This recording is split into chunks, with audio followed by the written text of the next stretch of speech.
You don't have the authority to arrest U.S. citizens. You don't have to. I'm not obstructing. I'm standing right here in the hallway. I asked to see the judicial warrant. You're arresting the By asking for a judicial warrant? You don't have the authority to arrest U.S. citizens asking for a judicial warrant. Sorry. Travis, we go too. Sorry. Away. Upstate. Where are you taking him? Hello? Hi, where are you taking the controller of the New York? Where are you taking the city of New York? And with what authority? Why are you arresting the city controller and where are you taking him? No! Brad and some other individuals link arms with this individual, and then we are swarmed by a number of agents. I do not know from what agency they are from. Again, they're masked, they're in full uniform, they're full regalia, and they said, you are obstruction, you need to let go. We said, we need to see a judicial warrant, we need to know your name, what is your badge number. They refused to give that in any case, repeatedly refused that. And then I actually was shoved out of the way and pushed out of the way, and then you could see what happened on the video after that.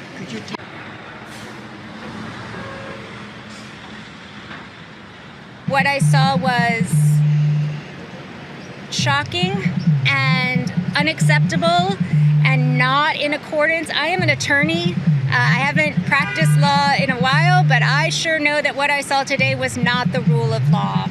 That was not due process. I know, and the way people are being treated is absolutely unacceptable in this city, in this country. So what happened exactly?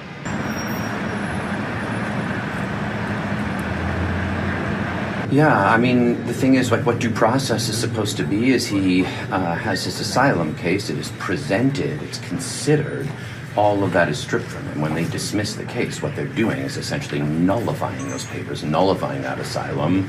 That's the case they were dismissing. So rather than prove it, rather than give him a chance to prove credible fear, or for them to prove he doesn't have it, by dismissing the case, they remove any opportunity for due process. You saw it, like, we have no idea what his credible fear is or what he'll be facing.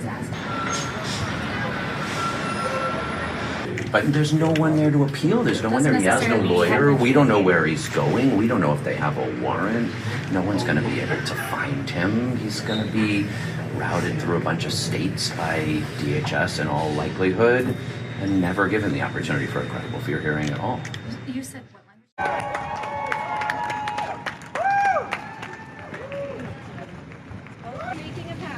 We're proud of you, Brad. We're proud of you.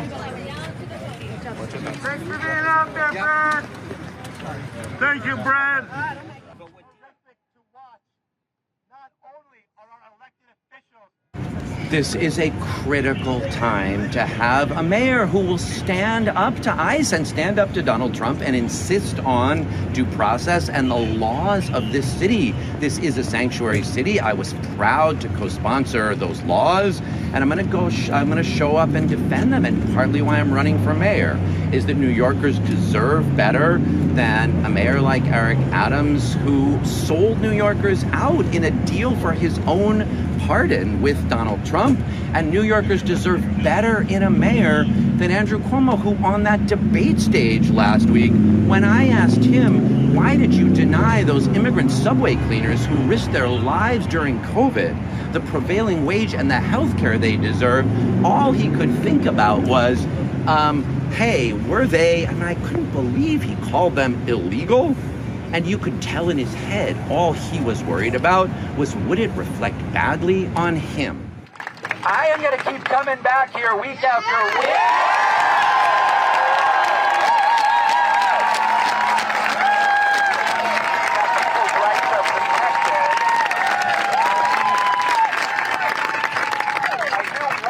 To do that in a way that reflects the best traditions of nonviolent accompaniment and bearing witness, because it is important to show up and accompany people and bear witness and do what we can to prevent deportations. And we are not going to give Donald Trump and his goons any excuse for ratcheting up violence.